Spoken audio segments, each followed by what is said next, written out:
বাংলাদেশের মার্কেটে লঞ্চ হয়ে গেছে ইয়ামাহা FZ25, এছাড়াও রয়েছে CF Moto NK250, যা আরও কিছু মাস আগে লঞ্চ হয়েছে। আজকের ভিডিওতে আমরা এই দুটো বাইকের কম্পারিজন করব, দেখব কোন বাইকটা কাদের জন্য সেরা। তো সকল বাইকই সেরা হয়, তো কোন বাইক কাদের জন্য সেরা এটা বের করার জন্য আমরা কিছু পদ্ধতি ফলো করব। তো সেটা জানার জন্য আমাদের প্রথমে জানতে হবে আসলে বাইকের পারপাস, আমরা কোন পারপাসে বাইকটা ব্যবহার করব। বাংলাদেশের প্রেক্ষাপটে এই তিন ধরনের পারপাসে মানুষ বাইকগুলো ব্যবহার করে থাকে: ট্যুরিং, ডেইলি রাইড এবং পাওয়ার ব্যবহার করে এই রাইডগুলো করা হয়ে থাকে। আসলে বাইকগুলোর কম্পারিজন করে দেখব সকল ডিটেলস ঘেটে আসলে কোন বাইকটি কোন কাজের জন্য সেরা।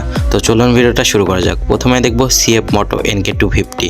তো এই বাইকটা অনেক দিন আগে লঞ্চ হয়েছে। তো এই বাইকটার বর্তমান বাজার মূল্য 3,48,500 টাকা। তো এই বাইকটাতে রয়েছে dual channel ABS braking system হিসেবে, যা খুবই গুরুত্বপূর্ণ লং রাইড অথবা নর্মাল রাইডের জন্য। তো এই বাইকটাতে পাওয়ার রয়েছে 27.5 bhp এবং টর্ক রয়েছে 22 নিউটন মিটার এবং মাইলেজ 27 কিলোমিটার এবং হাইওয়েতে 32 কিলোমিটার, যেটা একটা অ্যাপ্রক্স হিসাব।